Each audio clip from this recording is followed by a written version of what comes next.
Bueno, muy buenas noches a todos y todas. Seguimos con la clase de teoría del Estado eh, y vamos hoy a continuar. Ya vimos los tipos históricos de Estado, justamente, ya llevamos dos clases comentando de esto, su clasificación. Justamente todos estos temas ya es la unidad 2. Ya esto no va al examen, para que también les quede un poco claro, y los que deseen me pueden pedir asesoría, yo con mucho gusto los atiendo, incluso con bastante exhaustividad. Eh, ya comentamos bastante los tipos históricos de Estado, el concepto de tipo histórico de Estado, cómo no está vinculado más bien a los modos de producción, y cómo yo también quise en la clase pasada enfatizar algo que el autor no expone en sus textos con mucha fuerza, que es el condicionamiento que tienen los tipos históricos de Estado a la reproducción de esa dominación mediante las ideologías, ¿no? Esto es importante, mediante los procesos ideológicos, los procesos culturales. em, Reproducen una dominación que tiene que ver con el modo de producción, evidentemente, ¿no? Con el modo de producción. Yo sí estoy de acuerdo con mucha fuerza, evidentemente con el condicionamiento económico, pero diría que el tipo histórico de Estado está muy relacionado al condicionamiento económico, a las relaciones sociales que se dan en un momento histórico determinado, un espacio y territorio, pero donde hay una cosa que él enfatiza mucho después en la lectura, que son las contradicciones de clase. Y yo diría sí, bueno, la disputa que hay siempre y las contradicciones, cuando se habla de contradicciones se habla de dialéctica en cualquier espacio y territorio, y esas contradicciones de clase implican evidentemente una sociedad. Las sociedades son así, no hay ninguna sociedad organizada políticamente en la historia de la humanidad que no tenga ese tipo de contradicciones, que sea una sociedad estable, pueden ser estables, pero que sea una sociedad sin contradicciones. Eso es imposible. Y es un axioma para mí, para nosotros, como primer principio fundacional de los seres sociales, ¿no? Y evidentemente, en esa disputa, en esas contradicciones de clase, hay una clase dominante, estamos de acuerdo, pero sobre todo hay relaciones sociales dominantes, porque las clases dominantes pueden ser muy plurales, muy complicadas, ¿no? Pero bueno, la concepción marxista, que es de la cual estamos dialogando a partir de este autor, es una concepción que sí te pone...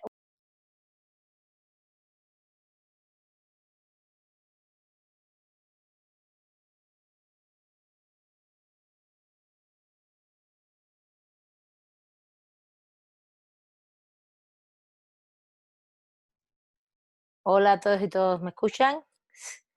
Se me salió el internet, me salí del programa. Se escucha, Jesús, pero no se ve. bueno, ahorita poco Sí, a profe, poco, sí le escuchamos. vale. No, pues se me salió, Ve. se me fue el internet.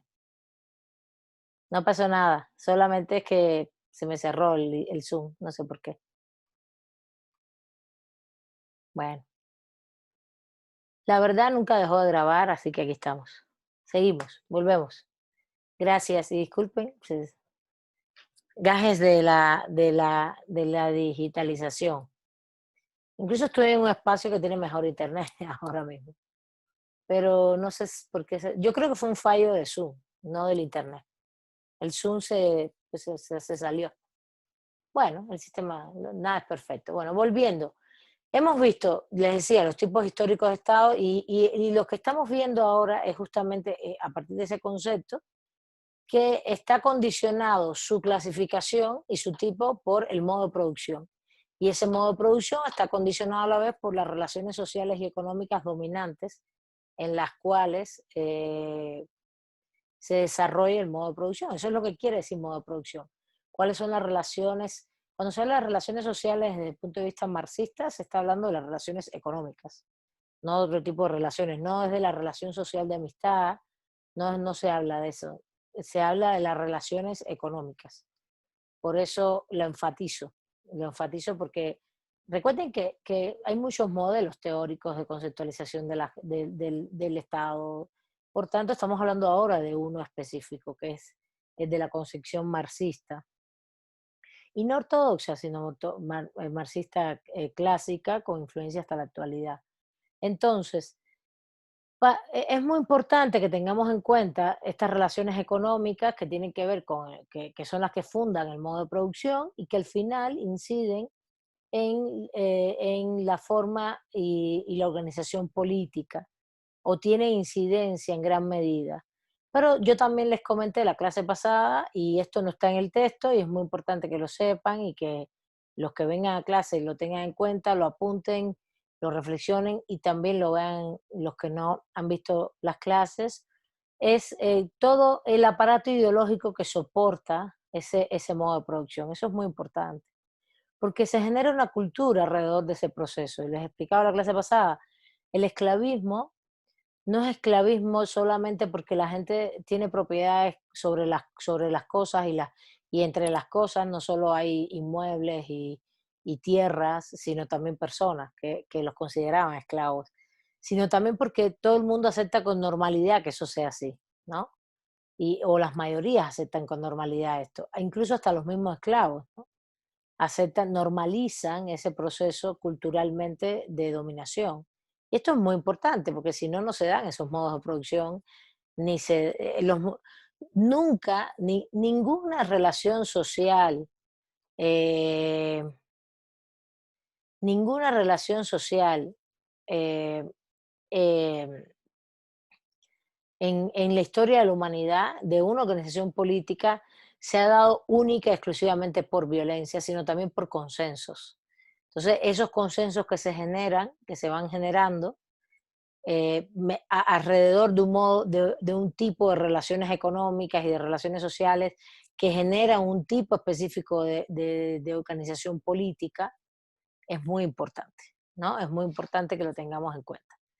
Entonces, ese es un tema. El otro tema que les quería comentar, todo esto ya lo vimos, pero se los estoy enfatizando y recordando.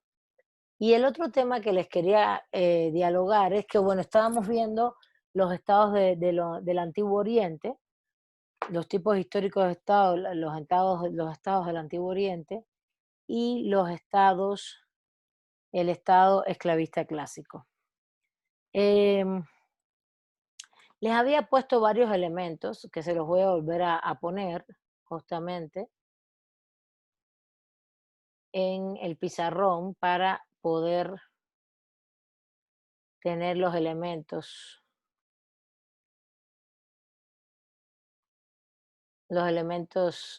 básicos respecto a este tipo histórico de Estado. Déjenme copiar, el problema es que lo copié, más que guardarlo porque no lo habíamos terminado, lo estábamos explicando, ¿se acuerdan?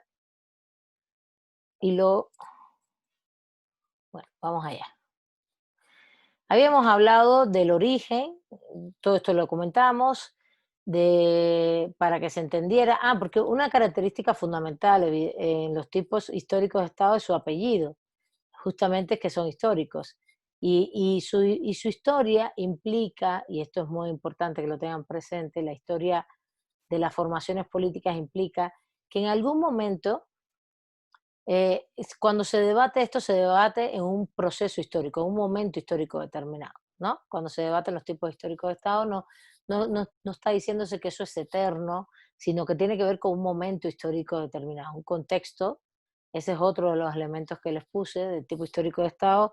Tiene contexto y tiene temporalidad, tiene espacio y tiene tiempo. Espacio, cuando hablo de espacio, es que tampoco es que sea global. No hay en un mismo tiempo histórico esclavismo en toda la humanidad, ni hay feudalismo en toda la humanidad, no, tiene un espacio determinado. ¿Dónde hay esclavismo? En la Roma y la Grecia clásica. ¿Dónde hay feudalismo? Pues en Europa, en la Europa continental y la Europa anglosajona. Es la que es feudal. Y hasta cierto punto, en determinados momentos en Asia, hay estructuras feudales. Pero hay que ir mediando esto.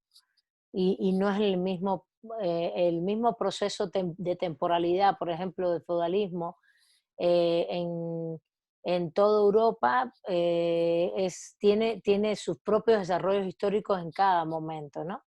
Se dice, bueno, el feudalismo es entre el 800 y 1200, ¿no? De nuestra era. Sí, pero sobre todo en el centro de Europa, en la Europa continental. Pero después tú ves que esas estructuras feudales y esas relaciones económicas feudales perduran, por ejemplo, en la zona que es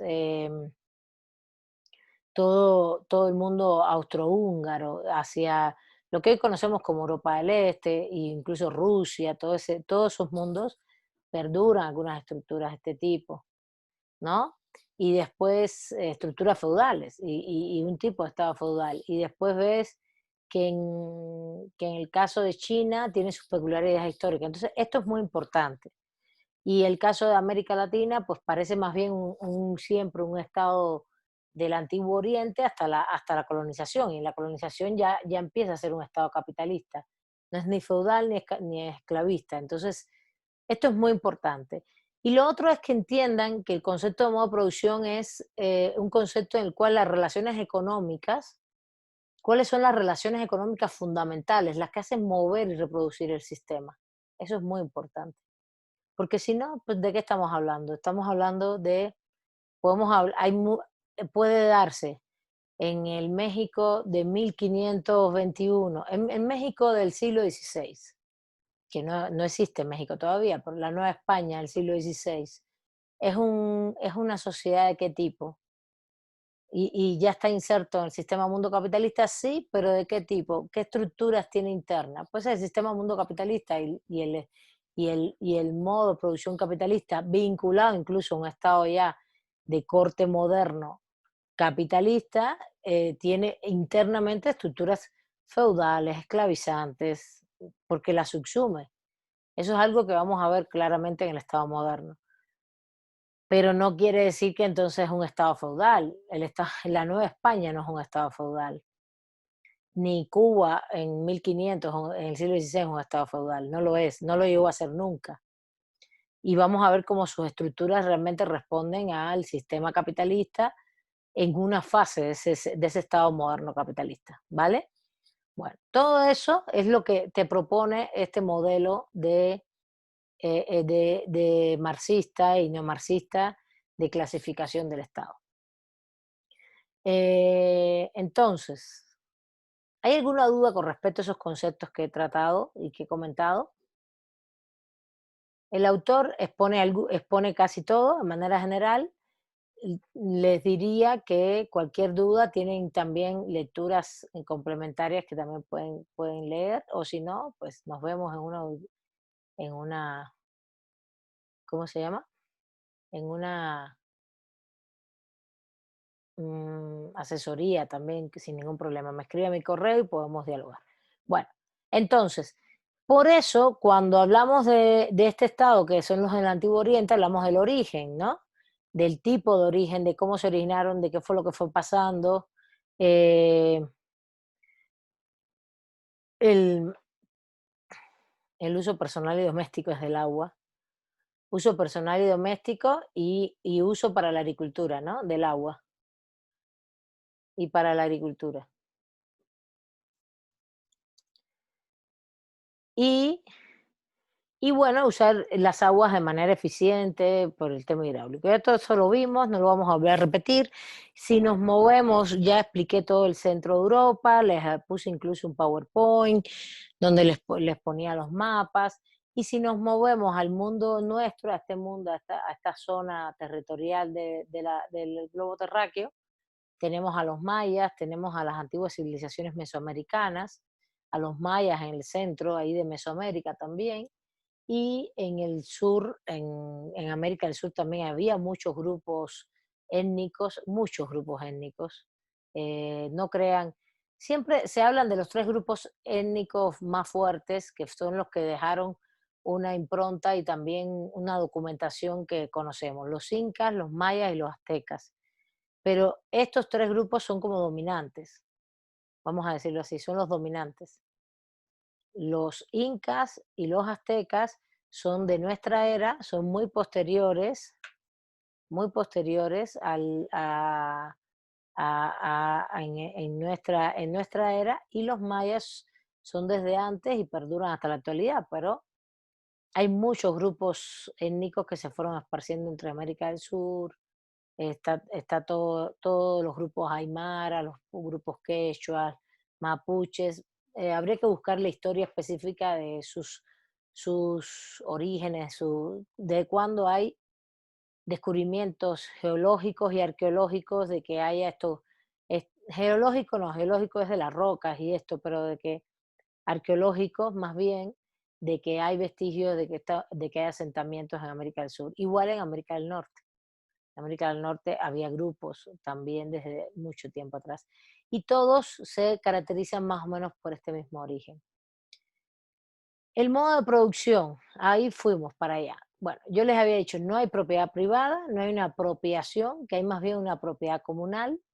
Cuando hablo de propiedad comunal o de comunalidad, que también es otro concepto que se usa, aunque la comunalidad es más bien el proceso de funcionamiento de la apropiación de la riqueza, estamos hablando, esto es como un proceso, la comunalidad es como un proceso, estamos hablando evidentemente de ya se los expliqué, ¿no? De que realmente no hay un concepto. Primero, el autor nos expone mucho de que estas civilizaciones son como muy primigenias, primitivas todavía, y que justo lo que hay es una organización política que se va desarrollando en la medida en que las sociedades se van complejizando. Pero sí hay vestigios de cómo realmente tuvieron formas de gobierno específicas en determinados periodos, cómo hay mitologías, hay toda una serie de elementos culturales de los cuales sabemos que había todo un cuerpo civilizatorio, hay un corpus civilizatorio, cultural, que se estaba desarrollando. El tema de la comunalidad o más bien, más que de proceso comunal, sino de la propiedad comunal, implicaba que no había ese sentido de apropiación privada de las cosas, a diferencia del esclavismo. En el esclavismo, el sentido de la propiedad privada individual es muy fuerte, es muy marcado. Y que evidentemente las personas tenían funciones en la sociedad. Y estas funciones están marcadas, ¿por qué? Creo que lo terminamos de explicar en la clase, por condicionamientos religiosos. Por ejemplo, si en Egipto tú eras campesino o tenías conocimientos para hacer diques, no sé qué, a lo mejor tenías un conocimiento de tipo especializado que te hacía tener un cierto estatus social, y el campesino tenía otro estatus social, y a la vez las personas que tenían condicionamientos religiosos porque tenían relaciones con la familia faraónica o porque eran sacerdotes, tenían también otra función social. De hecho, en Egipto los sacerdotes son los que cobran impuestos, es como la burocracia. Y todo esto le da legitimidad. Les voy a poner otro ejemplo. En el caso de la India, en la India está la religión brahmánica. Y la religión brahmánica, hay muchas religiones en la India, muchas. Eh, em, ahorita vamos al tipo de Estado como tal. Y leo lo que dijiste, Araceli. Em, por ejemplo, estaba muy condicionado si habías nacido del pie del Brahma, de los brazos del Brahma, del cuerpo del Brahma o de la cabeza del Brahma, para tú tener una legitimidad y un proceso de legitimidad sobre tu función social, ¿no? Incluso esto en la India hoy, la India se occidentalizó, pero todavía ellos tienen en sus religiones estos conceptos y en su función social hasta cierto punto. Hay personas que según su religión les toca ser personas que viven de la caridad, por ejemplo. Y no estamos hablando de la caridad cristiana. Viven de la caridad y asumen su legitimidad, ¿no? Como esa es mi función, esa es mi función hoy. Y no hacen otra cosa que esto. En la India, en la actualidad, es muy fuerte todavía todos esos procesos, aunque recuerden que hay muchas religiones, hay muchos tipos de religiones en todo esto, desde antes y hoy también, porque no hay solo brahmanismo, hay hinduismo, el hinduismo es una religión, el brahmanismo es otra, em, el confucianismo, el budismo, todo esto, hay muchos tipos de religión que todas se han ido no mezclando, sino imponiendo de un lugar y desde otro en todas estas culturas asiáticas. Y bueno, está todo el mundo del Islam, que es otro mundo, ¿no? El mundo del Islam que tiene que ver con el mundo del Medio Oriente, donde también funcionaba todo esto, el mundo hebreo. En el mundo hebreo, por ejemplo, la palabra esta palabra democracia que viene de la Grecia antigua, de la Grecia clásica, realmente viene del mundo hebreo. Demos, fíjense, el democracia viene del demiurgo, como explica Voltaire en la Grecia clásica. El demiurgo era un tipo de ciudadano que tenía propiedades. Pero esto era una palabra que viene del domo, y el domo es el lugar donde se discuten las cosas, y esto venía del mundo hebreo. Y esto también lo explica Dussel. El demo también viene mucho más hacia atrás, en el mundo antiguo, venía de la palabra domo, y domo es el espacio donde se discutían y se tomaban las decisiones en la comunidad. Entonces, para que vean también cómo de uno extrae los conceptos políticos del lenguaje, ¿no? Bueno, este tipo de sociedades son con sistemas culturales e ideológicos muy teocráticos, muy vinculados a las personas con cierta posición social no, la teocracia condiciona a la persona, le pone socialmente a la persona una condición, es su condición, su relación con la religión, y también su relación económica. Su relación social económica está determinada por su condición religiosa. Esto fue lo último que vimos, y aquí ahora quiero apuntar otros elementos rápidamente para ver ya el tipo de Estado e ir cerrando. El tipo de Estado, como bien dice Araceli, son estados autocráticos. A ver, Araceli, ¿qué querrías decir con un estado autocrático? Que no hay correspondencia entre las voluntades de los individuos expresadas en el ordenamiento jurídico, porque los primeros, como ciudadanos, están completamente excluidos de la función de creación del derecho. Pero no estamos hablando de ese tipo de Estado acá. Estamos hablando de estados. El concepto de estado de esta sociedad es un estado de función. Ese es el concepto fundamental. Son estados de función.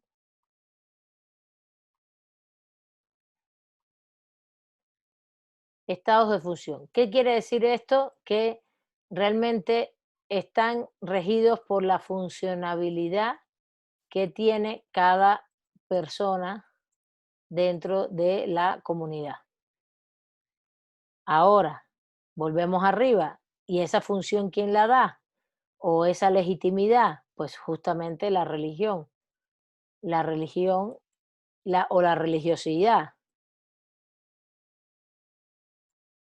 es justamente la que otorga justamente esta funcionabilidad. La religiosidad es la que te vincula a la persona con tu estatus, como habíamos dicho, político, económico y finalmente social, porque todo está relacionado, ¿no? Por tanto, estos estados también tienen la característica de ser teocráticos por excelencia, no teocráticos. Justamente lo que va a pasar es que la teocracia es que los poderes se constituyen de manera vinculados a la religión, vinculados al sistema religioso. ¿Y quién les da la legitimidad? Pues justamente la religiosidad, eso está muy claro. Por ejemplo, el faraón, ¿por qué es faraón? Y la familia faraónica, ¿por qué es faraónica? Justamente por eso, porque el, porque justamente tienen una legitimidad vinculada a lo religioso, y eso los hace tener mucho consenso alrededor de todas estas estructuras. Y si ustedes ven y analizan justamente todo el proceso de desarrollo de estas comunidades, lo que vamos a encontrar son comunidades con mucho consenso, con mucho consenso. Es como decir, por eso es que el concepto este de despóticos orientales es un concepto complicado, porque, bueno, del Antiguo Oriente sí son, ok, vale, incluso no todos son orientales, ¿no? Eso también tengámoslo en cuenta. No todos son orientales, porque Egipto no es del todo oriental. Y los fenicios estuvieron en todo el Mediterráneo, eh, eh, abarcando incluso toda hasta la parte occidental. Pero no es un tema de ubicación geográfica, se le dice antiguos estados orientales por un tema también de ubicación geopolítica, de pensar lo político y lo geopolítico y las antiguas civilizaciones. De hecho, hay un texto de Edward, eh, hay un texto muy importante que se llama Orientalismo. El orientalismo es un texto que yo se lo recomendaría mucho a ustedes si les interesan estos temas, porque no es un texto, no está vinculado al tema de la ubicación geográfica, sino a justamente, ahora les voy a poner el autor de Edward Said, ahora se los voy a poner acá en el chat para que en en el chat, a ver, ya me salió, en el chat, es Edward Said, para que vean que no es un tema de ubicación geográfica, sino es pensar la alternativa a ese mundo, y eso sí lo dice el autor, la alternativa a ese mundo occidentalocéntrico, eurocéntrico, que nos impuso una visión y una forma de vida que es diferente a la que tenemos muchas personas o a la que tenían las grandes civilizaciones antiguas, muy diferente, que fue impuesta a partir de la modernidad y de la globalización del capitalismo. Bueno, volvemos. El Estado son estados de función. Función implica la funcionalidad que tiene cada persona y cada grupo social dentro de la comunidad, sea desde el faraón hasta el último campesino, o incluso puede haber habido esclavos, pero no es un sistema esclavista. ¿Por qué hay esclavos? Porque, por ejemplo, si había personas que invadían los territorios, esto se ve más en Mesopotamia, en la zona de Irán, Irak, Mesopotamia, las polis estados mesopotámicas eran muy invadidas desde el norte. Y en esas invasiones hacían lo que hacían los pueblos, era hacerlos esclavos. Si ganaban ellos, los hacían esclavos. Pero no era el funcionamiento esencial económico de estas comunidades. Son estados teocráticos completamente, es decir, la teocracia es la que delimita toda la organización de la política. Son estados que tienen impuestos, esto es importante, tienen una burocracia que está asociada a todo esto y esta burocracia cobra impuestos, hay organismos policiales, hay órganos policiales, que no son órganos, son personas, ¿no? Policiales, que hay toda una articulación de coacción desde el Estado, violenta, ¿no? Cobrar impuestos, de organicidad policial, de control de la sociedad en función de los valores que tenían, pero también, no solo de control de la sociedad, hay otro aspecto muy importante que es de, eh, y que me parece a mí muy relevante, que es el control social, no solo, que no es solo un tema de control, sino de generación de consensos.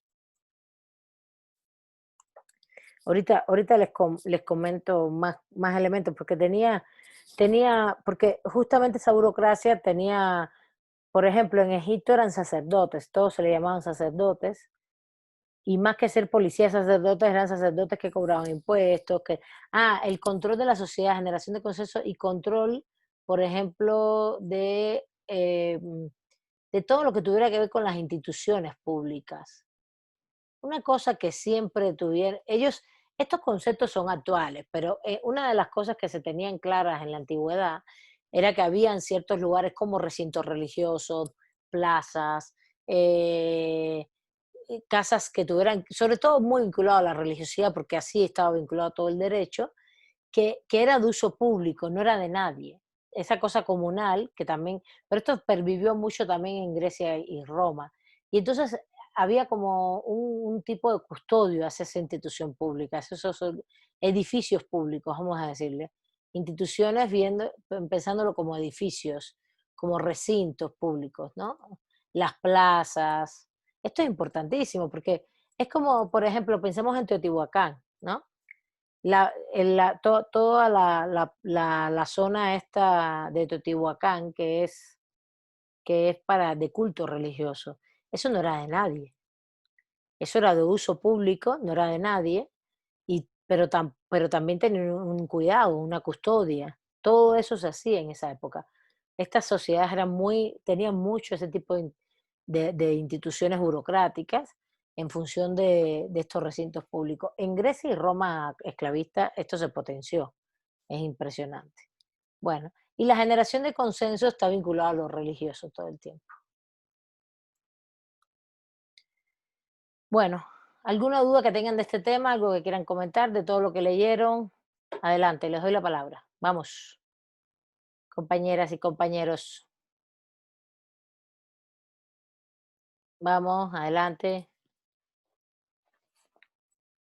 Les doy la palabra, que quieran comentar algo o lo ponen en el chat, lo que deseen.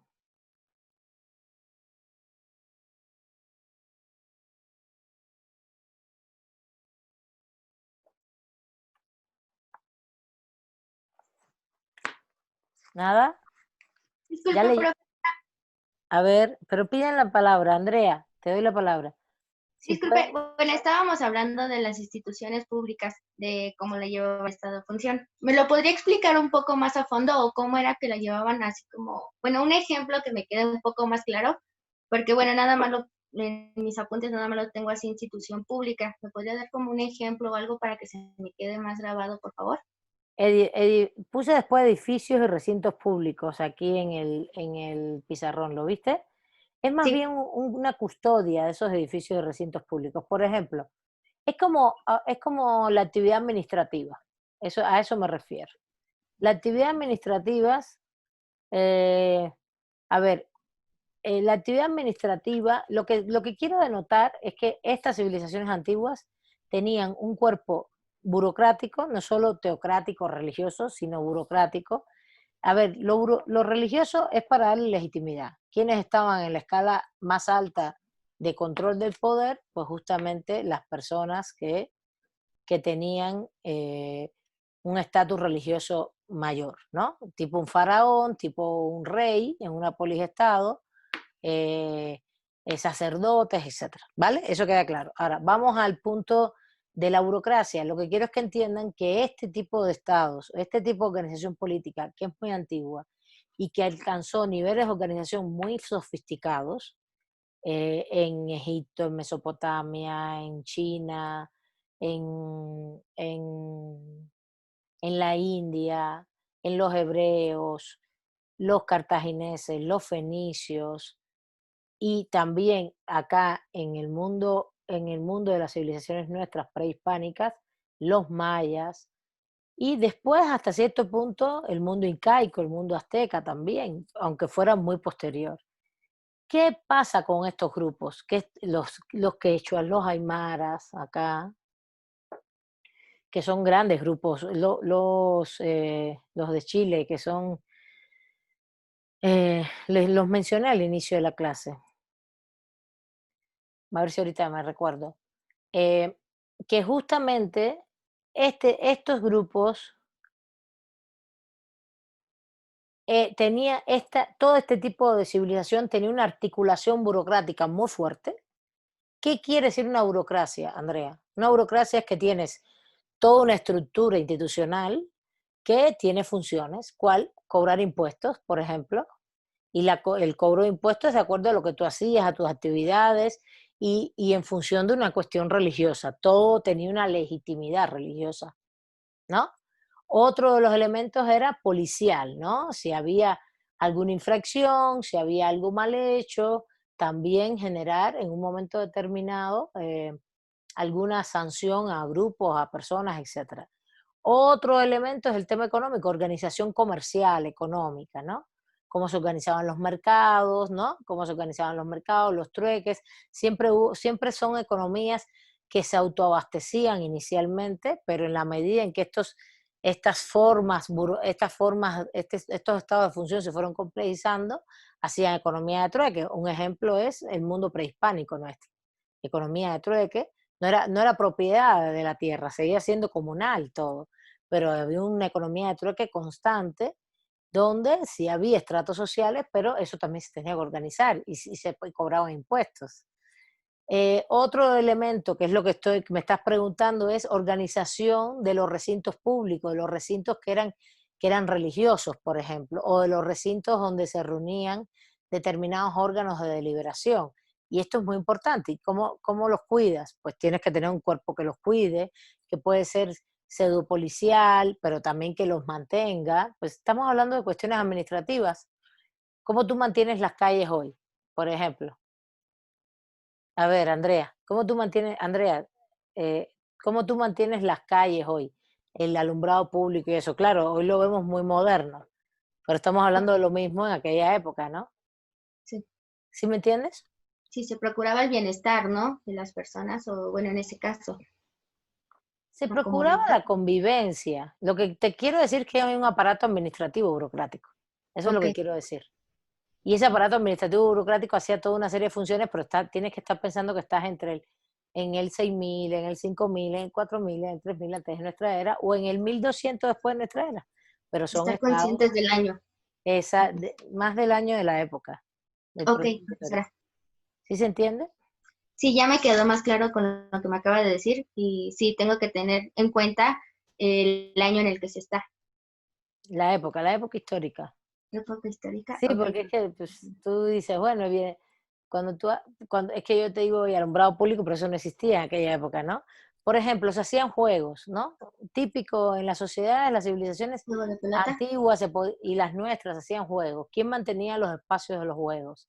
Pues tenías que tener un cuerpo, pero no era una actividad comunitaria, eso era una actividad más burocrática de la funcionabilidad de esa organización política. Ok. Bueno. Gracias, profesora. No, de nada. A ver, ¿quién más me puede comentar algo? ¿Algo que quieran comentar de lo que dice el autor?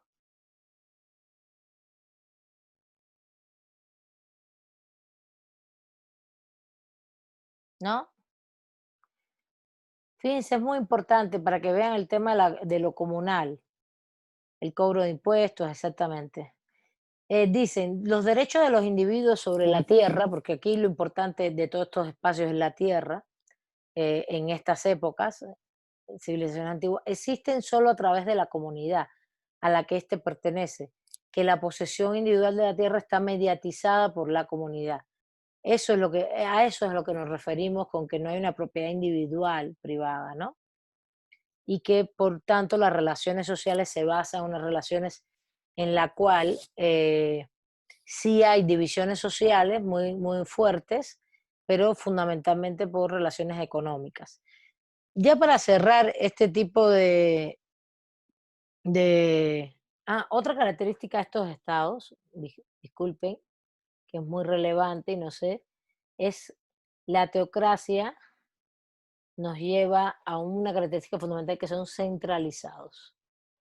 A ver, estoy preguntando características que nos expone el autor y nadie habla, y les estoy haciendo preguntas porque estoy evaluando, ¿eh? Si nadie comenta, no espero que ustedes estén leyendo. Es que son centralizados, la teocracia implica centralización, centralizados, teocráticos, burocráticos y absolutos en el sentido de la centralización. El autor habla de monarquías, pero no todo eran monarquías, no todas De hecho, sí habla de la gran pirámide burocrática, está en la página 125, basada en una pirámide donde la centralización arriba está en la autoridad teocrática, que es el rey, el faraón. El rey en Mesopotamia, eran pequeñas polis estados con reyes. El faraón en Egipto, el marajá es en las zonas árabes. El sátrapa también podía ser, así se le llamaba, en las zonas árabes, en los persas o patesí. Y así sucesivamente son estructuras también, estos estados tienen una estructura de jerarquía muy fuerte, vinculada a la teocracia.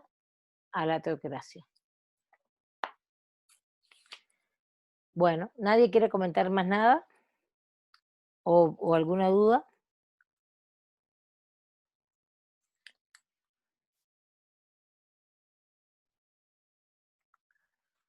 Recuerden que todas estas, la autoridad principal en la punta de la pirámide es completamente religiosa, por tanto su legitimidad estaba fundamentada en los mitos y en la religión. No leyeron, ¿verdad? ¿Ustedes leyeron? ¿Están atendiendo, chicos, chicas? ¿Sí leyeron el texto? Les estoy preguntando.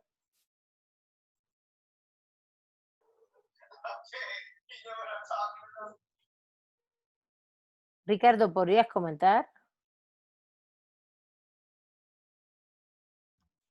Sí, maestra, buenas tardes.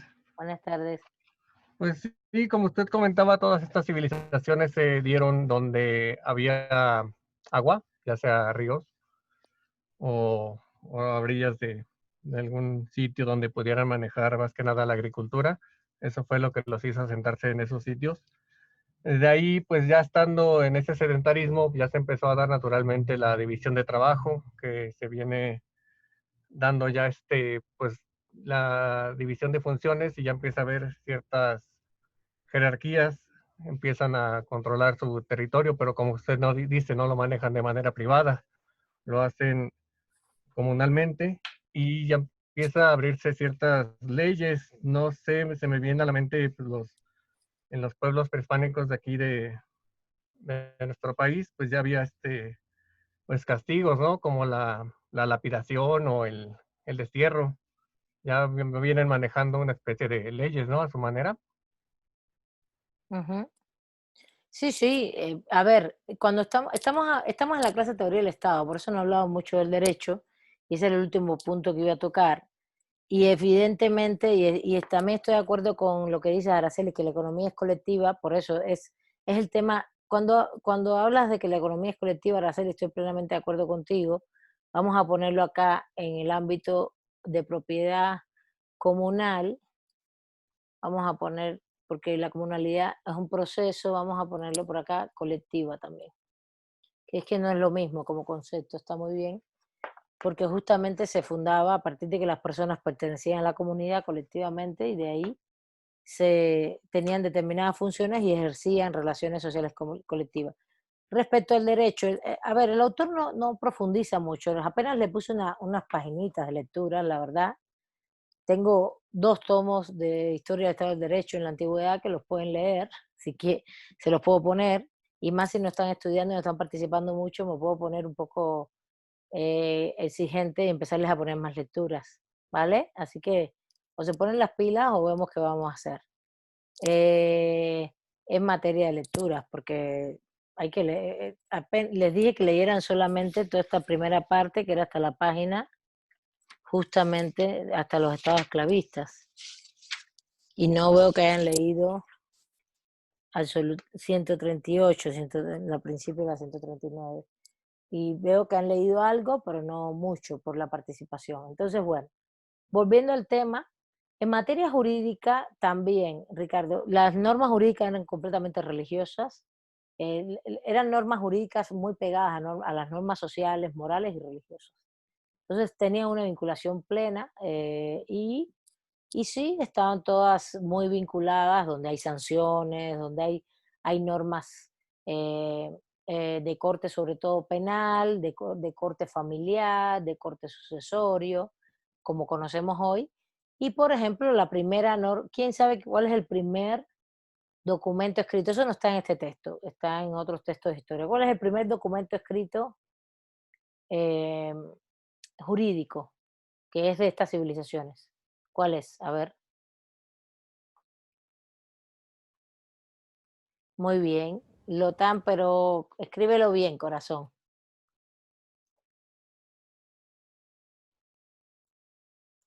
Muy bien, muy bien, Ulises.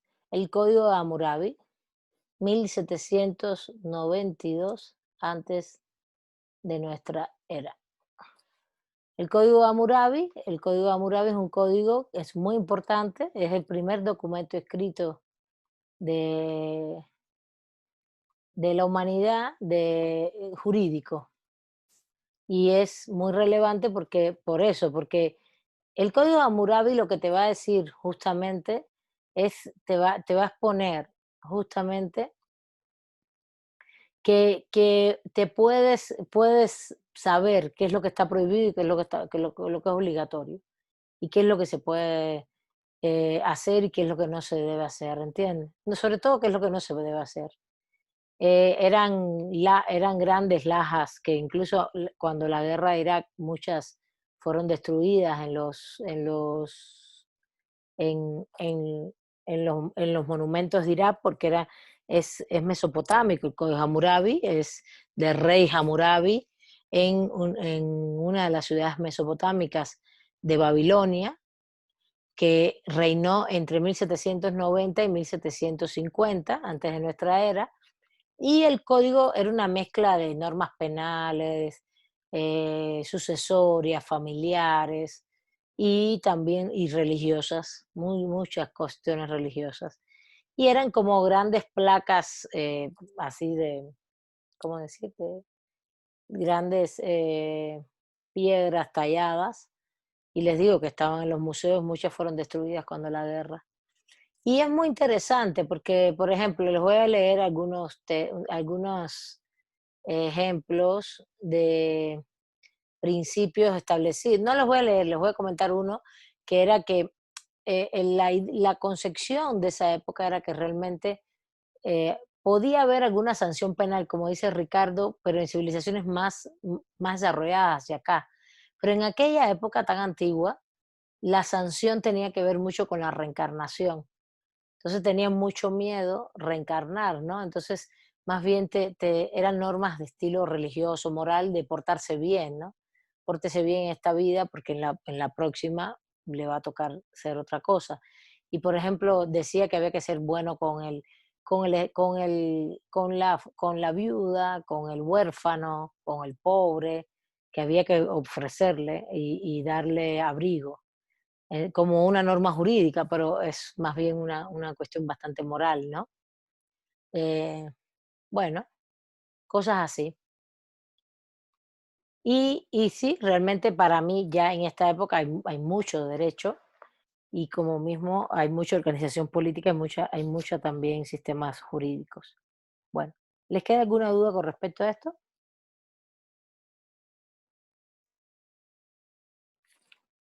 Bueno, pasamos. A ver, ¿hay alguien que me preguntó algo? ¿Lo pueden preguntar? Es que no tengo el chat acá. A ver, adelante, Pedro.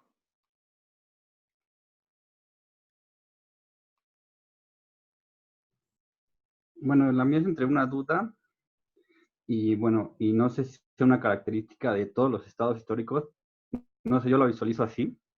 Por ejemplo, el poder bélico que tenían, ¿no? Por ejemplo, en este ejemplo que nos pone de sociedad, de, de estado histórico,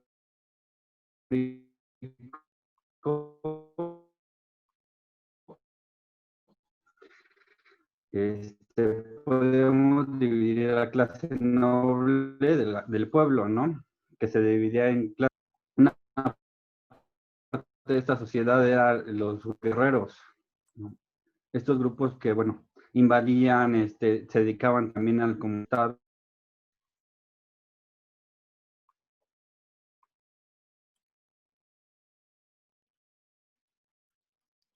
No te escuchamos. ¿Ustedes escuchan? No, Pedro, no te escuchamos. ¿Estás conectado?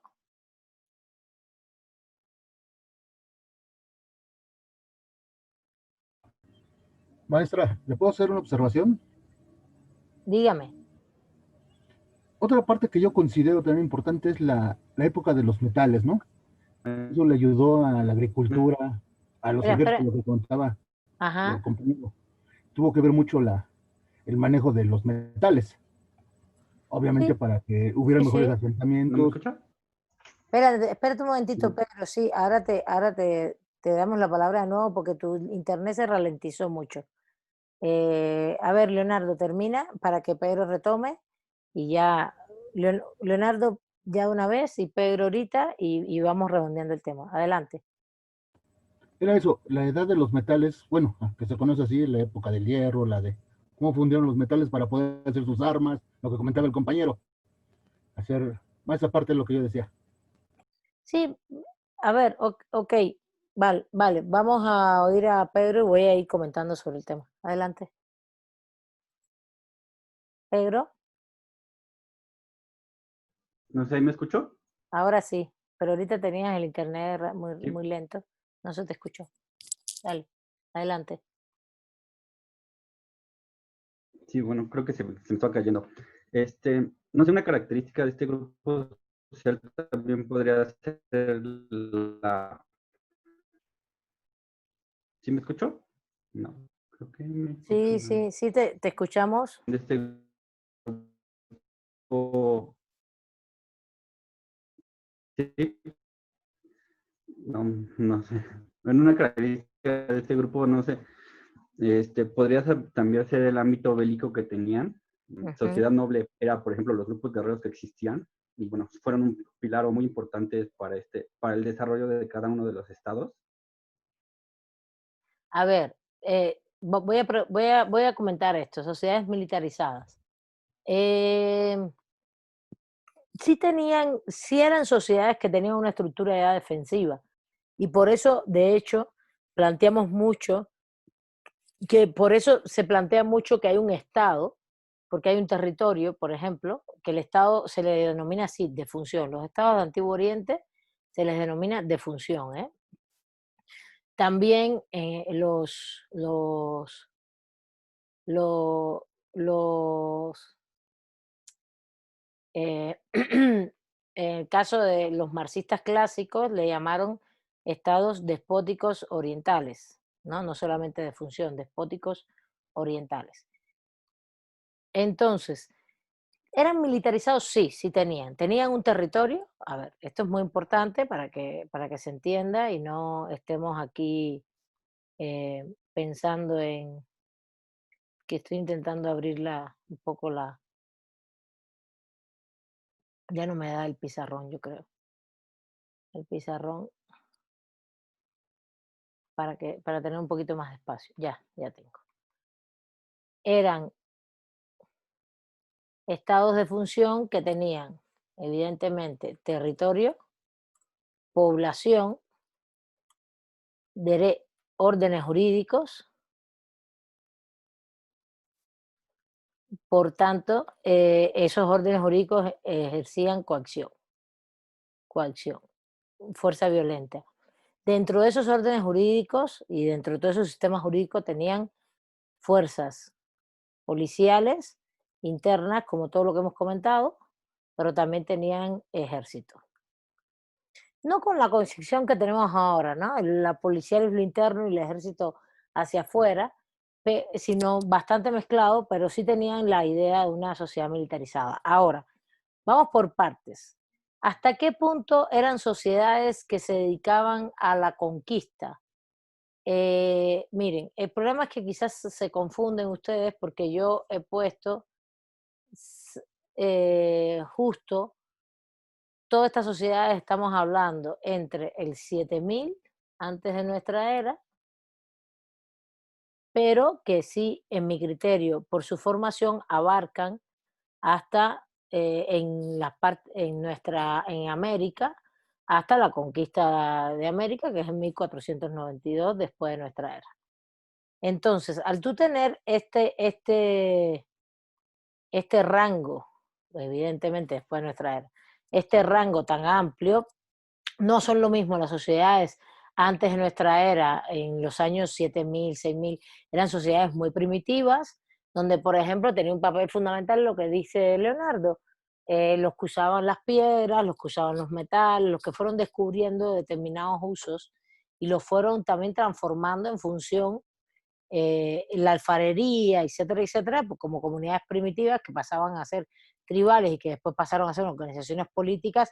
Esto no es un proceso de un día para otro, son procesos históricos largos, donde en un momento determinado fueron perfeccionando sus armas, la domesticación de animales, etcétera, etcétera, como bien lo que comentó Leonardo. Leonardo, eso está establecido históricamente, los periodos más o menos geológicos, la edad de piedra, la edad de bronce, la edad de hierro, porque el hierro ya es una aleación como tal que la vas descubriendo, y cómo van descubriendo determinadas cosas. Primero el fuego, después vas construyendo instrumentos, etcétera, etcétera, y tus instrumentos se perfeccionan en la medida en que, y tus armas, en la medida en que te defiendes. Pero salir a conquistar territorios es una característica típica, por ejemplo, de los imperios. ¿Y quiénes fueron imperios? Los persas fueron imperios, ¿no? Los asirios fueron imperios, los hititas fueron imperios.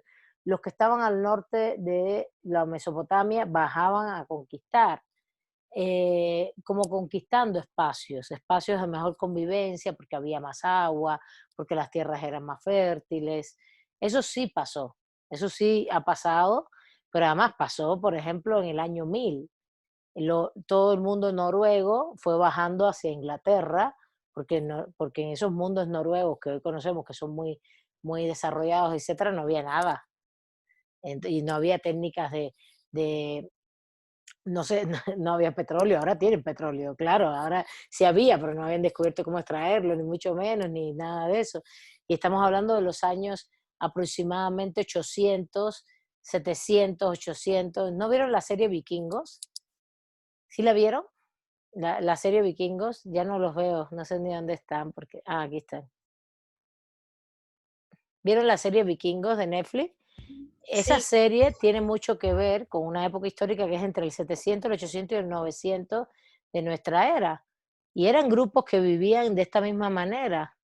Y no más que cuando salieron y descubrieron, por ejemplo, toda la zona de Inglaterra, mejores tierras, mucha agua, mientras ellos tenían mucha montaña y no tenían casi donde cultivar nada. Vivían apenas de la pesca, de algunos animales, no tenían mucho espacio, y esa es una de las razones por las cuales ellos bajan hacia el mundo de lo que hoy es Irlanda, Gales, Inglaterra. Y de hecho, por eso el mundo anglosajón, de lo que hoy se conoce como el Reino Unido, es un mundo de grupos étnicos diversos, entre ellos grupos nórdicos de esa parte.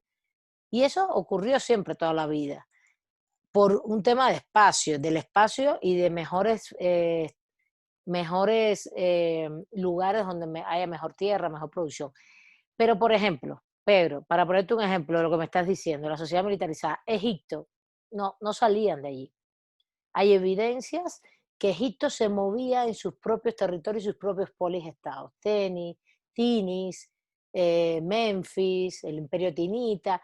¿Pero por qué se decía imperio? Porque la burocracia se radicaba en Tinis. Y después y había luchas y contradicciones entre ellos, sí, claro, pero no es que salían a conquistar. Ese es un tema, ese es un tema importante. Te vas a Mesopotamia y estudias historia mesopotámica y te das cuenta que más bien venían hacia los territorios de ellos a tratar de conquistar los grupos étnicos más del norte. En la India no, la India se reconoce como un lugar de un magma de religiones, de grupos étnicos. ¿Qué cosa es? Magma es que se unieran, que se iban asentando y se iban uniendo. Los mongoles son diferentes. Eso no quiere decir que no se defendieran de invasiones y cosas, pero hay que tener cuidado, hay que siempre ver la época histórica. No siempre, Por ejemplo, China eran muchos reinos y después se unieron en el Imperio Han, pero eso es en el 200 antes de nuestra era ya. Y el Imperio Han, por supuesto, es un proceso de decir, bueno, nos unimos, pero domino yo y es un poco de conquista hacia los otros, pero no hacia afuera, sino internamente, ¿sí se entiende? Entonces, sociedades militarizadas sí tenían ejércitos. ¿Hasta qué punto eran militarizadas para la conquista? No tanto. ¿Quiénes fueron conquistadores? A. Grecia, la Grecia clásica.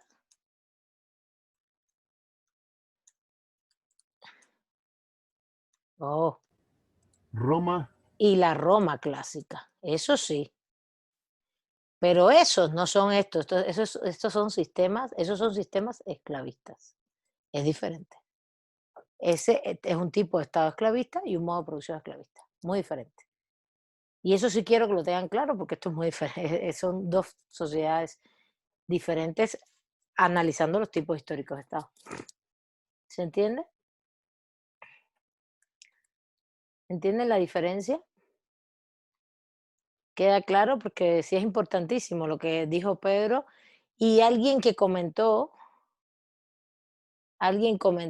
ahora déjame ver si aparece, puedo buscar el chat de nuevo.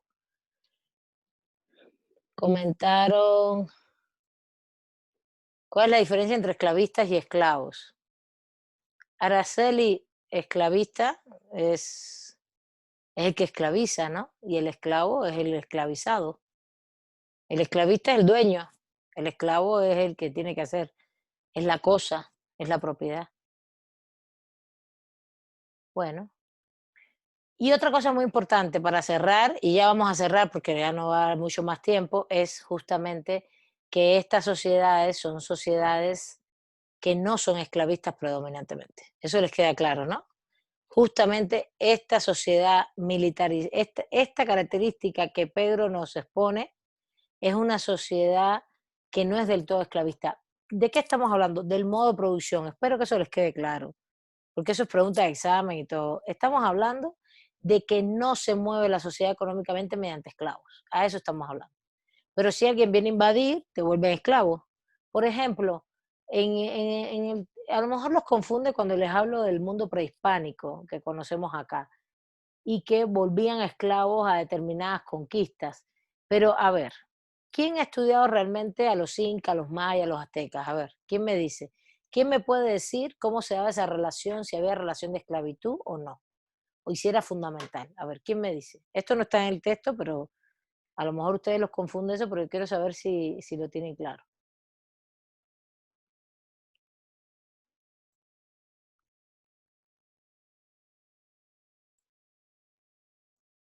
¿Quién me dice? A ver, ¿conocen algo de los mundos nuestros, prehispánicos? ¿Han estudiado históricamente los mundos prehispánicos? ¿Eran realmente esclavistas? A ver, no, eran, pues no, sí tenían más, ¿cómo se llama esto? Los que tienen que aportar. los que tienen que aportar qué? Es que tiene su nombrecito de Tributos, impuestos. tributarios, eran más tributarios que esclavistas. Pues eso es. A ver, Salvador, adelante. Bueno, pues sí, los mexicas eran conquistadores, precisamente como dice el compañero, para rendir tributo, porque tenían la idea de que con eso, sacrificándolos, calmaban, ¿cómo se dice? Eh, con los sacrificios hacían, según ellos en su creencia, que con eso iba a renacer el sol cada día. Entonces, tomaban a los esclavos a veces pues, desde pequeños por ser huérfanos, todo eso. No tanto porque realmente fueran esclavos, sino que las personas a veces se convertían en esclavos por algún delito, por cosas de esas, entonces ya se tomaban como esclavos, pero así en sí no eran el esclavismo como hoy lo conocemos. Era tipo sanción o huérfanos, pero que eran, por ejemplo, de padres que quisieron conquistar o que ellos conquistaron y los creían de menor rango y los hacían sus sirvientes. pero no había una esclavitud que toda la sociedad se moviera en función de esclavos que producían la tierra, por ejemplo. Esclavos que producían toda la economía de la sociedad. Esa es la diferencia con el esclavismo. Y justamente estas sociedades son sociedades que se mueven porque hay agricultura, porque hay agropecuarios, porque es un sistema agrícola agropecuario, que todo el mundo tiene funciones, al principio muy vinculado al tema hídrico, pero después de sobrevivencia, de oficios, etcétera, y que llega un momento en que hay hasta economía de trueque entre los pobladores, y también no es que no haya conquista, pero es una conquista mediada con tributación. Esto que acaban de ustedes de exponer es igualito, igualito en los incas. Los incas iban por todo, miren, el mundo incaico, hay evidencias de ello después de los años 1000, 1100, 1200, hasta la conquista española, 1492. Fueron 200 años, pero eran impresionantes. Entonces, los incas tienen origen en toda la zona del Perú como civilización.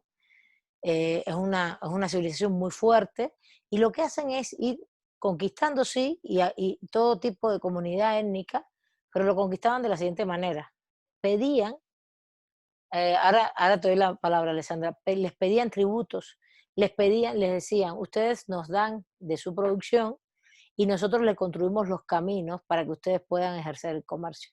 Eran unos grandes constructores, más que hidráulicos, eran arquitectos de caminos. Y de hecho el Camino del Inca existe hoy, es una ruta turística espectacular, que no la puedes hacer toda y que está tremenda porque hay cosas a 5000 metros de altura que no se puede respirar prácticamente. Acuérdense, el Camino del Inca, acuérdense que es Perú, pero sube y baja. Perú está como en el centro y sube y baja desde el punto de vista del norte y del sur, llega hasta Mendoza, Argentina, y sube hasta toda la zona, pasa por parte de Argentina. La gente cree que el mundo incaico, no, pues todo el norte de Argentina, el norte,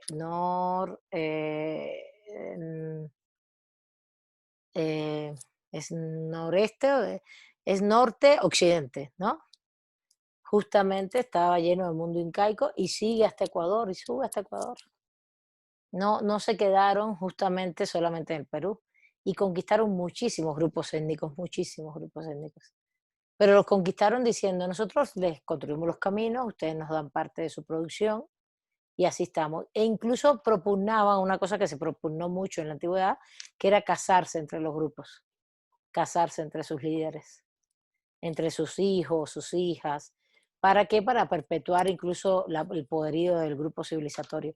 Y hubo gente que siempre estuvo en contra, como los mexicas. Estuvo en contra del grupo comunitario. Pero para mí, yo sin ser especialista en todas esas civilizaciones, porque cada civilización de esa implica una especialidad, todo lo que he estudiado de historia del Estado del Derecho implica que todos estos grupos eran de este tipo de Estado. Y de este tipo de organización política, ese tipo de economía, ese tipo de relaciones sociales. Alessandra Martínez, te damos la palabra y vamos a ya cerramos contigo. Pues nada más como para, ahorita que estaba hablando acerca de los esclavos en América, pues que igual que con los aztecas y los purépechas, que con los purépechas igual había una división, ¿no?, entre los libres y los esclavos, y como ya lo mencionó, o sea, no era de que los toman como esclavos, sino que eran los que cometían algún delito, y es por eso que se convertían en esclavos. Por ejemplo, en los aztecas, pues me parece que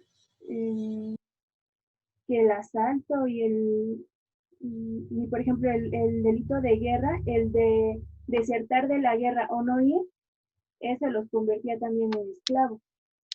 Y cautivos de guerra también, como dice Ana Laura, muy bien. Ese es el estilo. ¿Por qué me interesa que conozcan esto? Les voy a explicar por qué. No solamente porque es un tipo histórico de Estado, les voy a explicar por qué.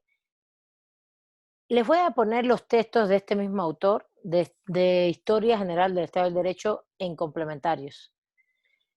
Y les voy a decir lo que va a pasar acá. El problema es que cuando ustedes realizan, excepto el elemento teocrático, todo lo demás, excepto el elemento teocrático, que es fundamental en esas épocas, todo lo demás se parece mucho a estructuras de nuestros pueblos indígenas hoy. Incluso el tipo de economía, el tipo de estructura de política, excepto la teocracia y la jerarquía teocrática. Vamos a quitar esa. Todo lo demás del tipo de organización burocrática, cómo hacían todas las cosas, cómo había una propiedad, cómo había una organización colectiva, etcétera, etcétera. Sin una división de clases tan fuerte, nuestras comunidades indígenas hoy tienen una estructura muy parecida. Y la organización política de las comunidades indígenas se parece más después a a la estructura que vamos a estudiar. Lo que pasa que no, en esta clase no va a ser, pero va a ser en legalidad social, que vamos a estudiar el sistema románico y vamos a ver cómo hay una estructura política ahí muy interesante de la ciudadanía y se parece más a ello. Por eso yo les doy con tanto énfasis esta parte, porque cuando hablamos de sistemas jurídicos y de sistema estatal, solo pensamos en el Estado mexicano y no pensamos que en este país hay comunidades indígenas que no tienen nada que ver con el sistema jurídico románico. Y por tanto, ¿de dónde vienen? ¿De dónde vienen sus estructuras políticas? ¿De dónde vienen sus estructuras jurídicas? Sus usos y costumbres. A ver, ¿están atentos y atentas, Guillermo? ¿Sí? ¿De dónde vienen?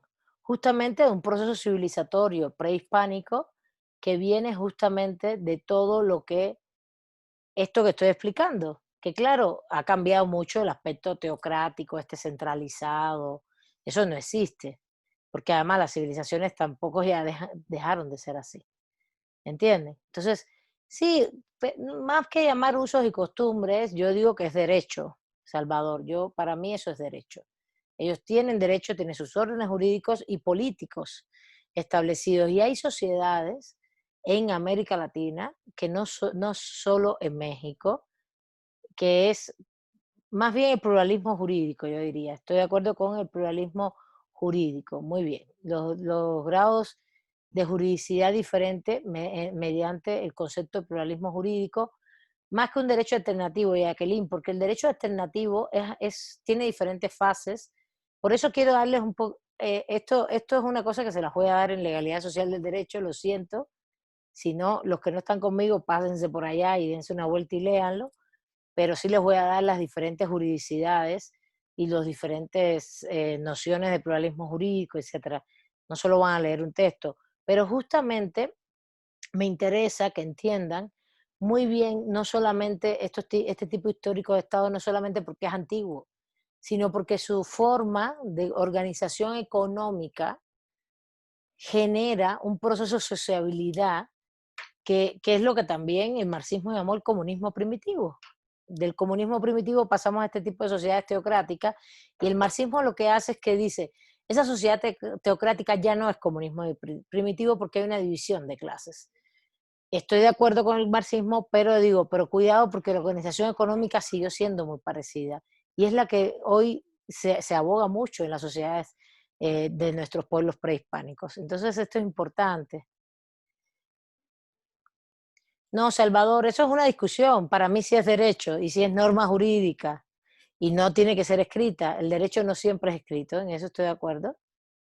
No todo lo escrito en una norma, todo lo que está. La norma jurídica tiene determinadas características, el derecho tiene características y no tiene que estar escrito. Entonces, lo que estoy queriendo decir es que ellos para mí tienen derecho y no es el derecho del Estado. Y eso es importante, por eso también hago énfasis en esta clase y la haré en legalidad de todas esas otras, estas formas de Estado son importantes para pensar y repensar de dónde vienen, por ejemplo, la historicidad de toda la historia de nuestros pueblos indígenas.